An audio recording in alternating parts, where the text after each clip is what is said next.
Assalamualaikum warahmatullahi wabarakatuh. Perkenalkan, nama saya Tony Sofyan Prastio, NPM 2019 43501813. Pada kesempatan kali ini, saya akan melakukan simulasi program sistem pendukung keputusan penentuan pemberian diskon pelanggan pada Zap Laundry.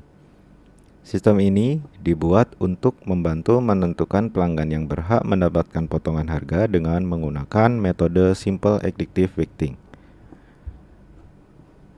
Pertama, kita coba jalankan sistemnya.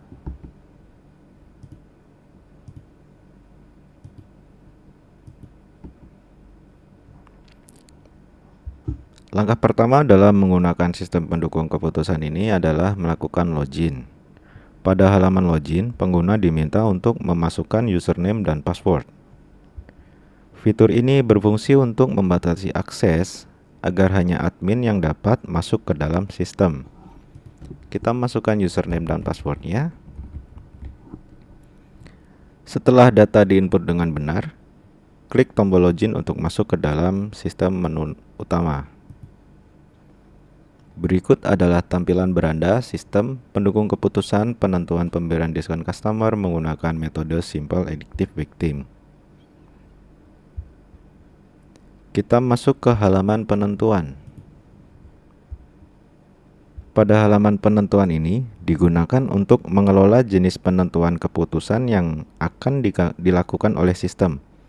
Misalnya pada contoh di sini, saya ingin melakukan penentuan rekomendasi penerima diskon. Form tambah data sebelah kiri ini bisa kita pakai jika kita ingin membuat penentuan baru. Kita input nama penentuannya, lalu kita simpan, lalu akan muncul pada daftar penentuan di bawah rekomendasi penerima diskon.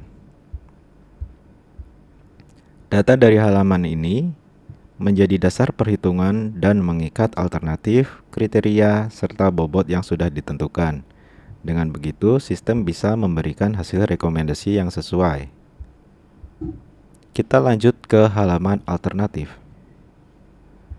Pada halaman alternatif ini digunakan untuk mengelola data alternatif, yaitu daftar pelanggan atau kandidat yang akan diproses dalam perhitungan sistem. Sebelah kiri ada form tambah data alternatif jika kita ingin menambah data alternatif. Kita coba masukkan beberapa data alternatif baru. Kita input nama alternatifnya. Lalu kita simpan. Kita input lagi. Kita simpan lagi. Data alternatif yang baru kita input akan masuk ke daftar alternatif.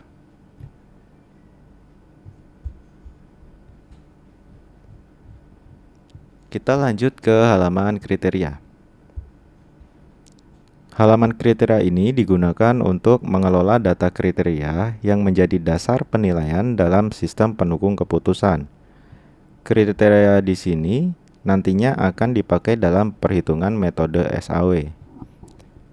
Untuk saat ini, saya memakai 5 kriteria. Yang pertama adalah frekuensi kunjungan, yang kedua adalah total pengeluaran, yang ketiga adalah lama berlangganan, yang keempat adalah ketepatan pembayaran, dan yang kelima adalah waktu pengambilan. Jika kita ingin menambah kriteria, kita bisa memasukkan lewat form yang ada di sebelah kiri. Kita input nama kriteria, lalu kita pilih sifat kriterianya, ada cost dan benefit. Kalau benefit itu semakin besar adalah semakin baik, sedangkan cost semakin kecil semakin baik. Setelah memilih, lalu kita simpan, otomatis data tersebut akan masuk ke daftar kriteria. Kriteria yang dikelola di halaman ini akan menjadi faktor penilaian terhadap alternatif. Setiap alternatif akan dievaluasi berdasarkan kriteria ini, kemudian dikalikan dengan bobot yang sudah ditentukan, dan akhirnya menghasilkan keputusan yang terbaik. Kita lanjut ke subkriteria. Halaman subkriteria digunakan untuk mengelola nilai turunan dari kriteria utama. Subkriteria ini berfungsi untuk memberikan penilaian yang lebih detail terhadap masing-masing kriteria. Kita lanjut ke halaman bobot. Pada halaman bobot ini digunakan untuk memberikan nilai pada masing-masing kriteria. Bobot ini sangat penting karena akan menentukan seberapa besar pengaruh suatu kriteria dalam proses perhitungan pada sistem ini. Bagian form tambah data ada di sebelah kiri.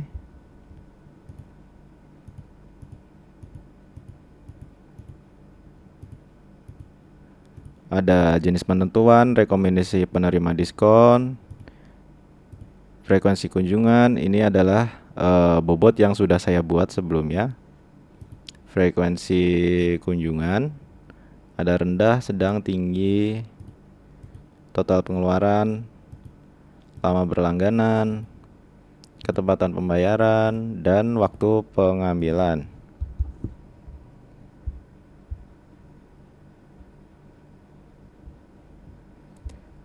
Kita lanjut ke halaman penilaian. Pada halaman penilaian ini digunakan untuk memasukkan nilai setiap alternatif berdasarkan kriteria dan subkriteria yang sudah ditentukan sebelumnya.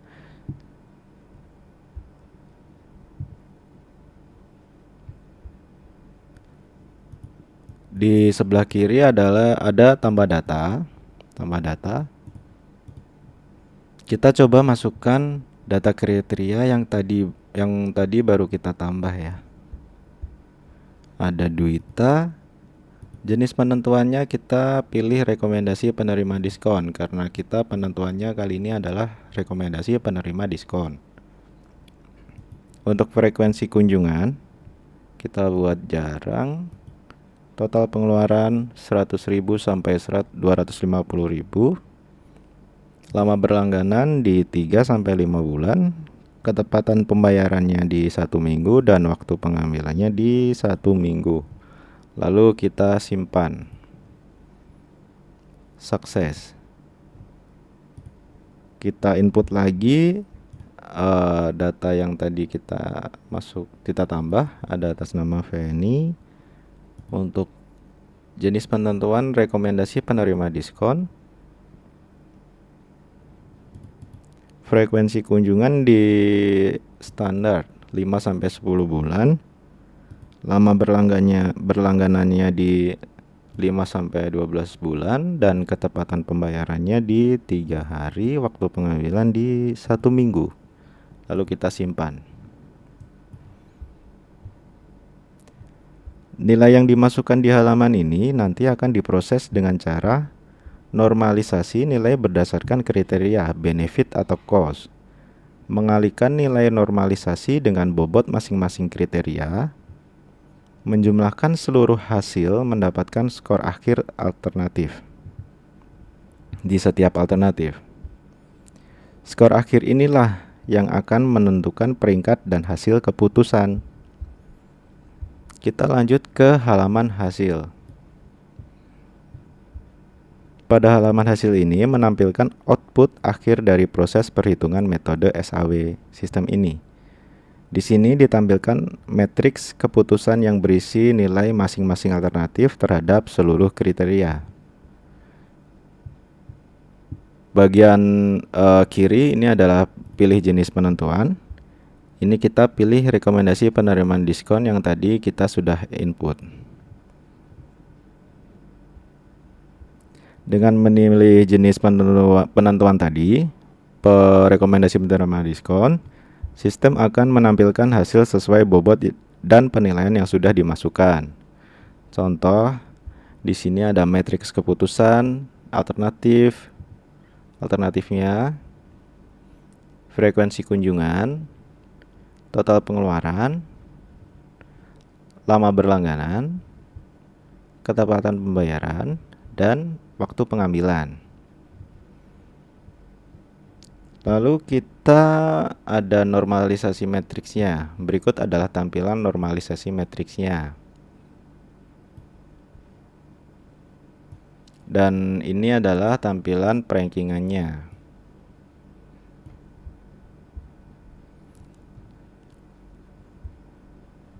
Dan yang terakhir adalah rekomendasi pemilihan alternatif. Nama-nama di sini adalah nama-nama yang nilainya paling tinggi di antara alternatif lain. Ada 12 nama.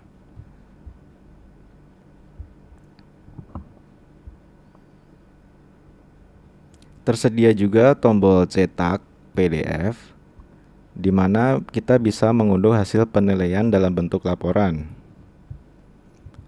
Berikut adalah tampilan cetak PDF laporan yang bisa dibuat. Yang pertama adalah metrik keputusan. Laporannya seperti berikut.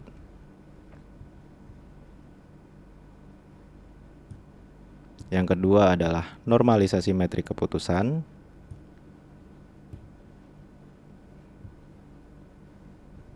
Yang ketiga adalah hasil perankingan. Dan yang terakhir adalah rekomendasi hasilnya.